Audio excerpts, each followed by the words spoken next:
It's been a pretty long time since we've gotten any new meaningful content in Chivalry 2, and while I agree with the direction taken of fix the game before adding to it, I think we can all agree that finally getting some new content is extremely exciting. Now, checking out this content is the exciting part. However, reading in-depth patch notes on changes to core game mechanics can be a tad dull. I'm Strider the Champ, and I did the reading, so you don't have to. In today's video, we'll be taking a look at the new content and then discussing the more important changes to the core gameplay. If you enjoy the video, subscribe to the channel and follow on Twitch. The big ticket item in the new content update is, of course, the Aberfall map. Aberfall is a large, more open, outdoorsy type battlefield where Agatha gets the opportunity to destroy some heretic Mason druids. As usual, Torn Banner does its best work when it comes to making interesting and immersive maps and environments.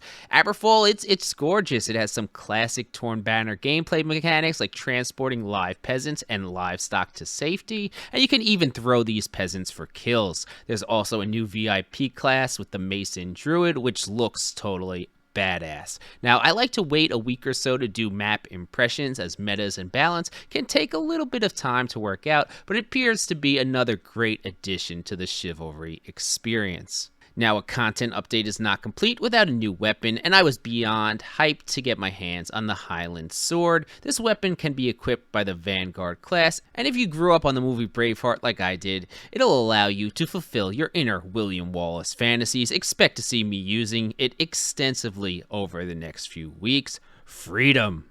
Now, we also have a variety of new cosmetics, including 10 new Highland-themed face paints, 2 new Aberfall-themed armor and helmet sets, along with new weapon skins for the Greatsword, Messer, and War Club. While we always want more customization in-game, these items do look sick. Now, let's dive into the patch notes and talk about some changes to weaponry and the potential impact it can have on the game. First item I want to mention is changes that have to do with active parry when countering attacks. Active parry makes you immune to attacks for a brief window on a successful counter. Faster weapons will now have a slightly shorter active parry window than larger, slower weapons. I think the intention here is to continue making shorter, faster weapons more specialized for 1v1 while keeping heavy hitting slower weapons for 1vx. This also decreases the chance of being flinched immediately with a slower weapon.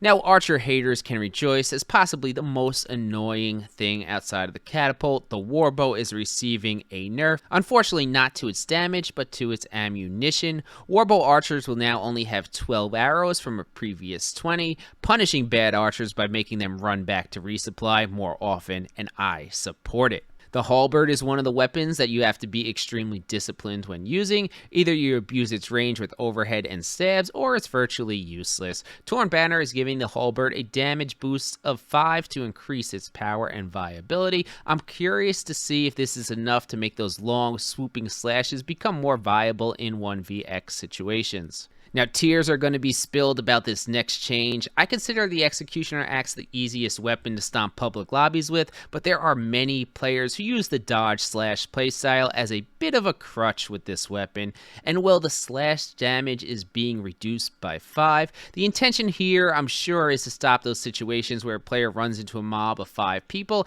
with an Executioner Axe and just kills them all in one swing. Now, I still think this weapon will be very strong and viable, just boys, start using some overheads, please, less slash spam.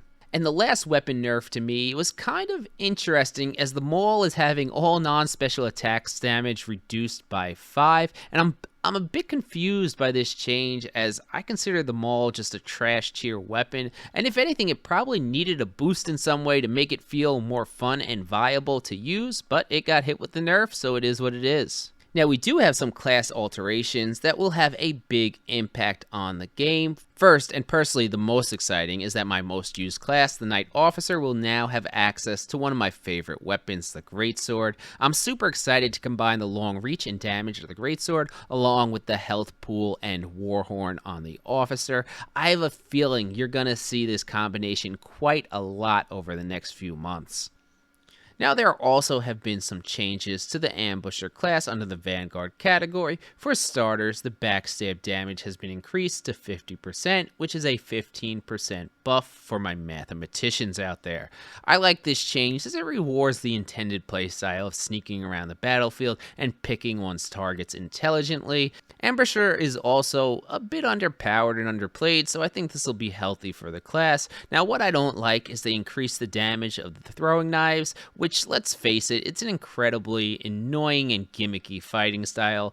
No one likes the type of guy in free-for-all who runs around tossing knives into bleeding players while not getting their own hands dirty. I really don't like incentivizing this playstyle, but it is what it is. And lastly, for the 5 engineer mains who view my channel, you can now have 4 defensive structures up at a time, but you can only carry 2, so prepare to run back and forth from the resupply. While doing this, rethink your choices of class selection.